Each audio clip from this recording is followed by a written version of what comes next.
Welcome to the Small Business Marketing Huddle. Our show is all about taking action. We equip you with the marketing knowledge and confidence you need to make real progress. So let's huddle up and listen in to the latest episode with your host, Lily Richmond.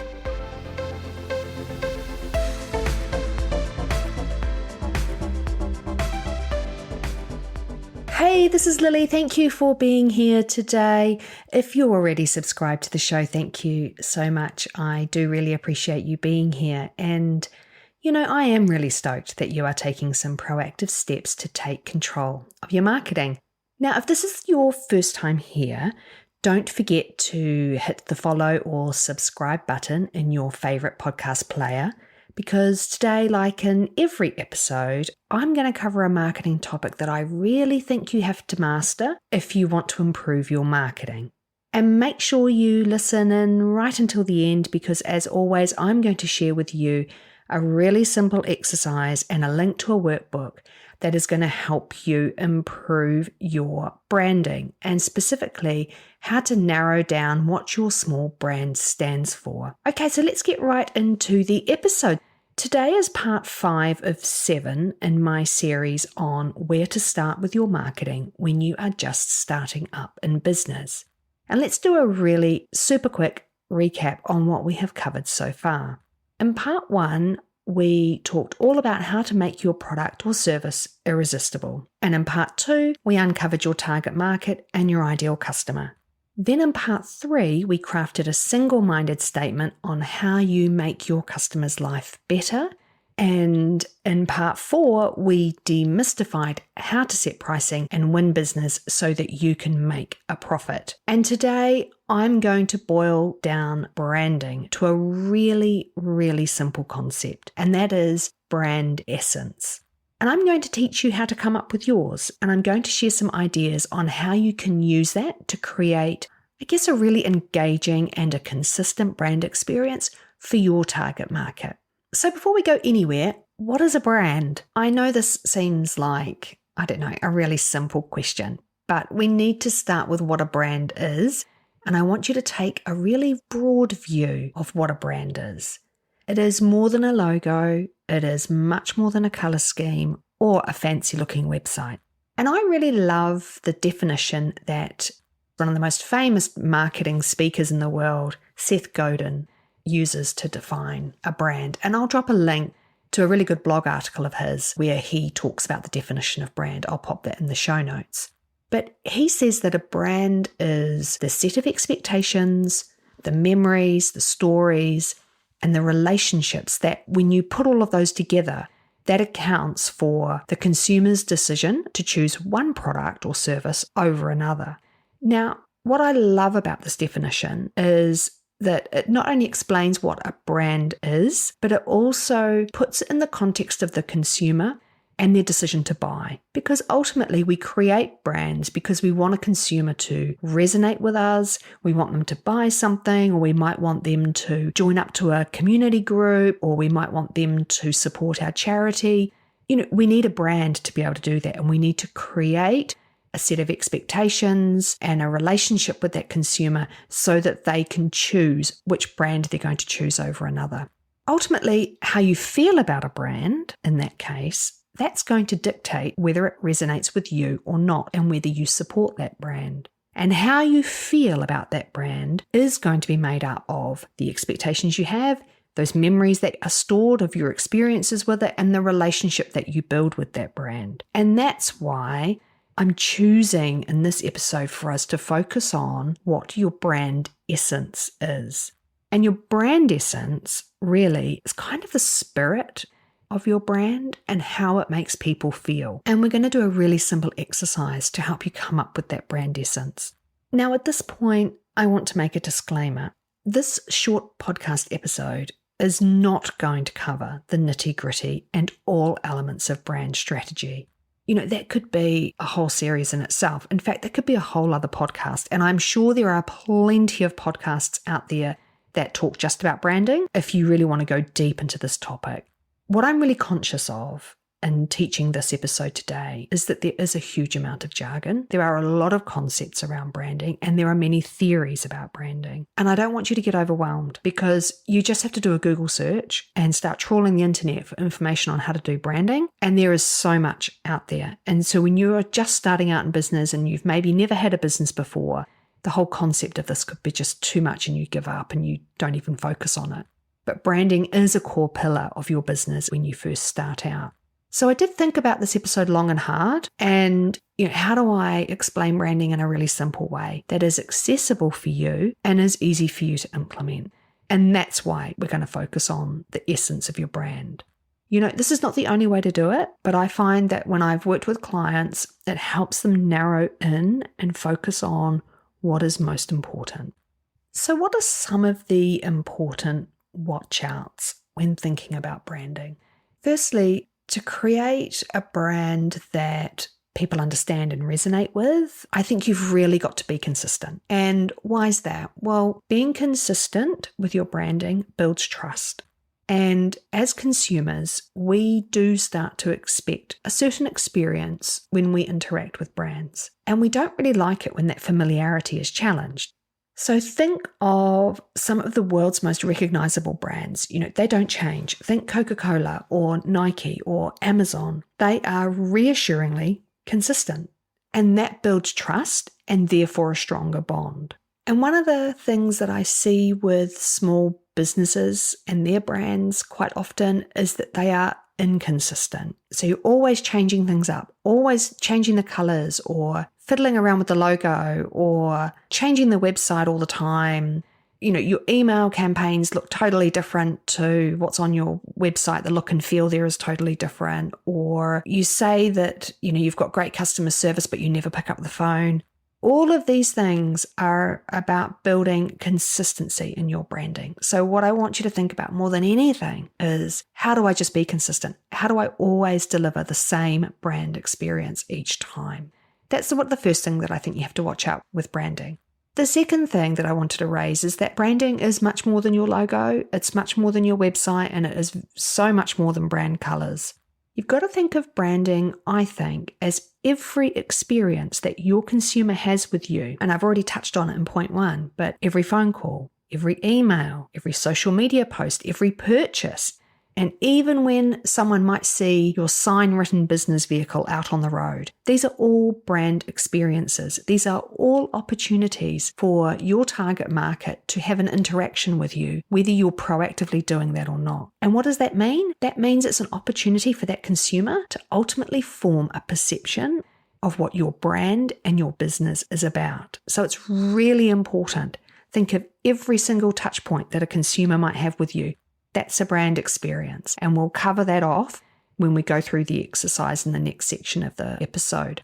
Thirdly, and lastly, I wanted to raise a question that you might be having right now listening to this episode, which is, as a small business owner, do I even need to bother focusing on branding? Isn't this a big business thing where you have big budgets and deep pockets? And I would argue that having a clear and consistent brand that resonates or creates an emotional response with your target market is very important when you're a small business. And you don't need to be spending a lot of money on developing branding and expensive branding to be able to do a good job of it. You've really just got to be able to distill down and narrow down what it is you want to be known for. And a really cost-effective way for you to build relationships with your customers is to develop a brand identity or an essence of your brand. And it's a way for you to set yourself apart from your competition. If you remember in the last episode, if you've listened to it, where we covered pricing with Alana Swain, there was a really great example about a white shirt. And lots of brands sell white shirts. And each one of those brands creates a very different brand experience. So it is also a way for consumers to identify with something, a brand that resonates with them, and be able to choose between different alternatives that are out there. So if you're a small business owner, don't you want people to choose your brand? So it's about identifying what your brand essence is and being able to deliver that consistently across all touch points. So I think that about covers everything that I wanted to really cover off with you before we move on to the next section and the exercise. So stay tuned, because after the break, we are going to delve into how you define your brand essence and then how you can implement that across your marketing. Okay, so are you ready to define your brand essence? Now, to recap, your brand essence is like the spirit of your brand. It's essentially how your brand makes people feel when they experience it.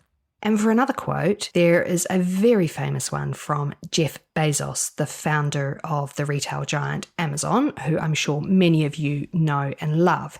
Now, he said that your brand is what people say about you when you aren't in the room. And I just think that is really true. As a business, you can create the branding that you want to project, right? You can create that experience as best you can.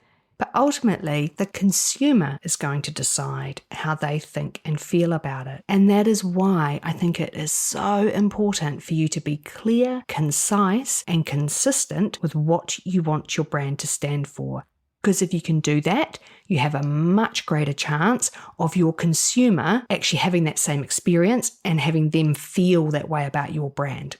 Now, to do this exercise, I've created another easy to follow workbook, which I will drop a link to in the show notes, or you can grab it on my website. And the URL to go to is marketingondemand.co and then /startup5.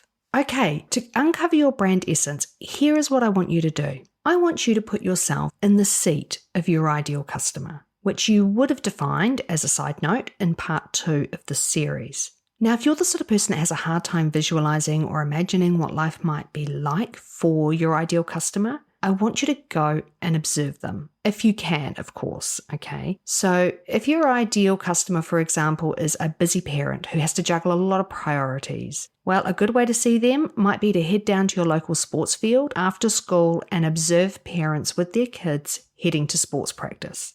Now, this could help you put yourself in their shoes by observing them, because you've got to remember that we aren't always in the target market for the products and services that we sell, right? So we need to be able to put ourselves in their shoes.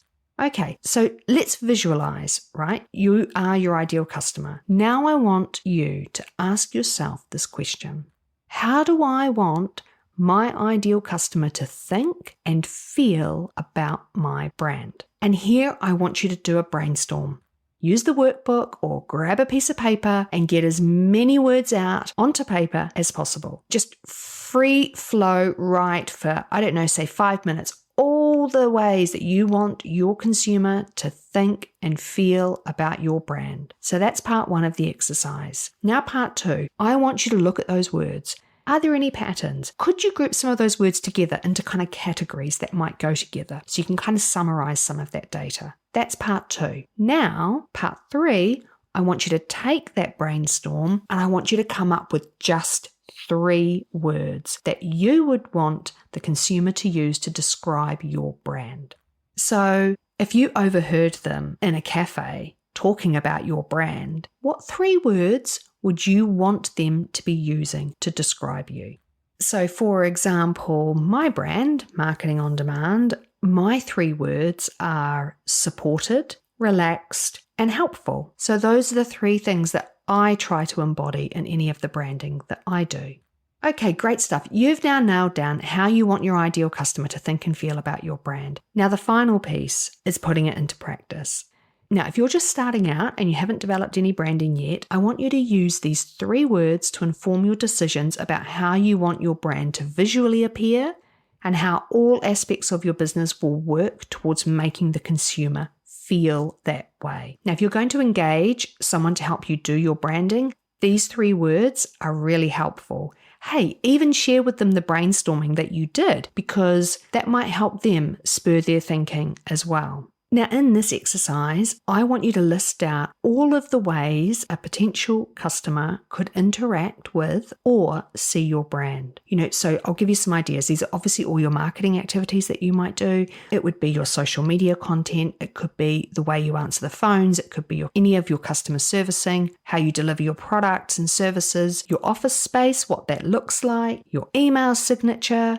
the signage on the outside of your building. Even people who aren't in your target market are going to see that signage. So there could be ways that your consumer is interacting with your brand, which is not them directly interacting with you, but observing and seeing it in the marketplace.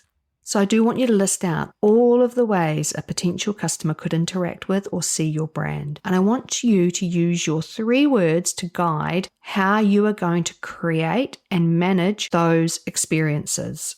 So write those down, and then that's going to give you a really good action list of the things that you need to do to create those brand experiences that you want. So that is it. That's a wrap. You have now come up with your brand essence and how you can turn that into a reality across all of the ways the consumer could interact with your brand. Thank you so much for being part of the huddle today. I hope you enjoyed the episode, and I hope you're feeling a little bit fired up and inspired really to get creative and develop your branding. Now, don't forget to hit subscribe, because next time in part 6 of the series on where to start with your marketing when you're just starting out in business, we're going to talk about distribution. And that is how you are going to get your product or service to market. This is a really exciting episode, because this is where our attention in the series now starts to turn from the why behind why you are doing your marketing, all of the why, the strategic pieces, into the how are you going to execute it? So you don't want to miss this episode. It is vital as you get ready to launch. And as a quick reminder, don't forget to visit the episode show notes to get access to today's workbook to help you define your brand essence and a plan for implementing it in your business. Or you can head to my website and you can grab the download there. You would find it at marketingondemand.co/startup5. Thank you so much for listening, and I will catch you at the next episode of the Small Business Marketing Huddle.